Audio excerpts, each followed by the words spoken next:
Hello and welcome to this new series dedicated to the MPC software. We'll find a whole playlist with a different episode on the channel. Today we'll go through to how to install the MPC and how to load some sample. Go to itbblog.com and we have this free download button here. Click it and boom, here we have the installer for Mac 1, for Win 10 and 7.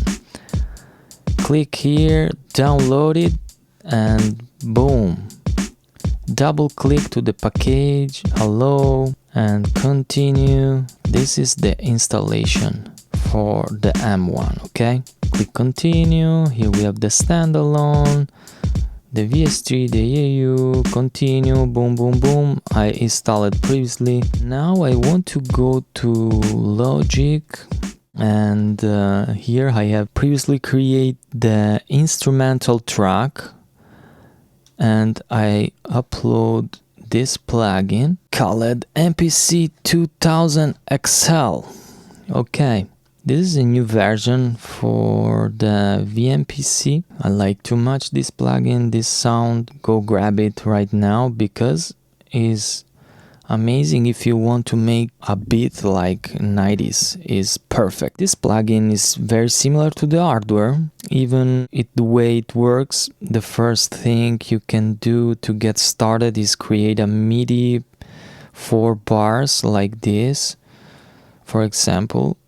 And you can grab it on my blog if you want this MIDI swing hip hop style. You put the plugin in insert like I did and just drag and drop the sample here. I just go to my sample MPC. If you want this sample pack, go to the blog and grab it from the shop, support, and just drag and drop here the sample you want in the pad you want, and every pad is correlated to MIDI roll here. Okay, after that just play, and the MIDI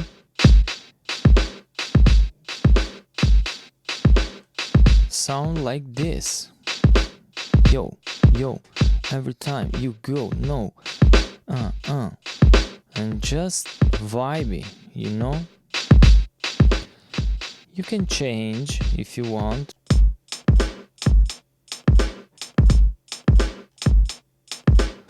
Yeah. Oh yes, oh yes, oh yes, oh yes. Okay, after you import the sample with the drag and drop, if you want, you can play with your keyboard or your MIDI controller if you have, or your pad. Just if you can see here, with X I play the hi-hat. You can play with your keyboard. If you can see, now I press my X and I play with my keyboard. Where is my snare? Oh yes.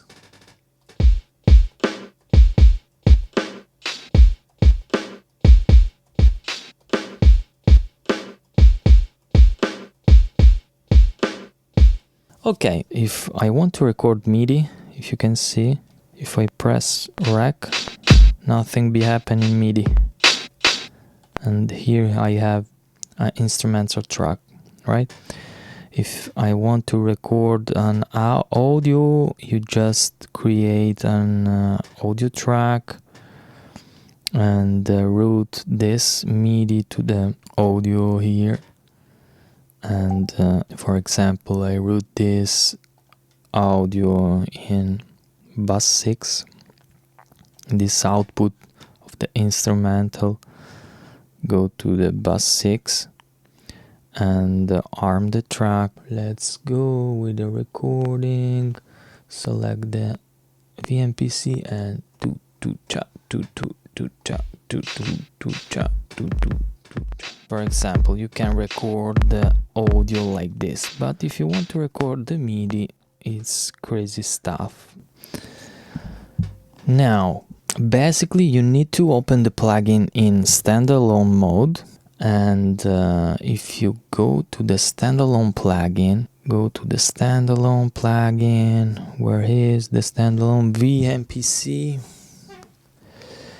Okay, and from here you need to get a driver settings here. Go to the audio, and if you can see, I have driver IAC MPC out. But to activate this, go to audio MIDI setup.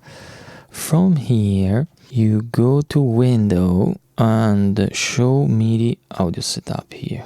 To activate this driver here, IAC driver, basically act as your virtual MIDI cable, okay? Just click and press here, device, rename here, and apply. Just that. When you activate this driver, if you go to settings here, you have this driver and you select this, okay? When you select this driver from the standalone hub, you put the standalone hub in the another window, open the Logic Pro, and from here you just insert your plugin like I did before.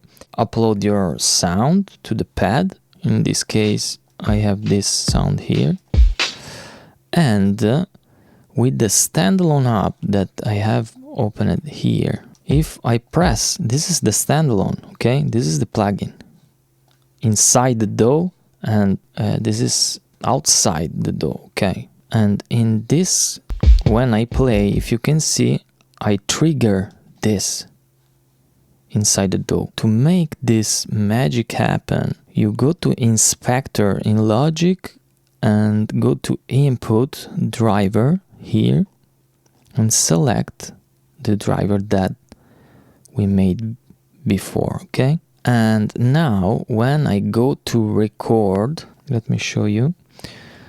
Here we have the standalone app, okay? In the same window.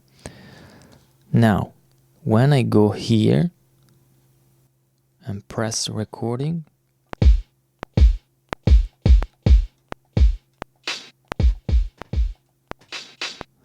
if you can see, I play and the magic happened.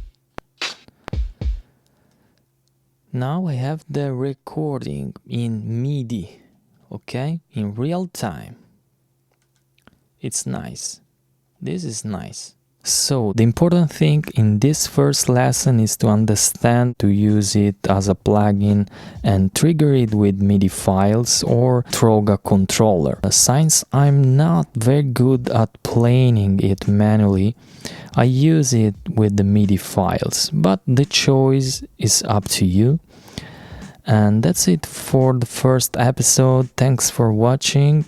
We will see you in the second one, where we'll start using the MPC display here and learn how to navigate inside. Peace.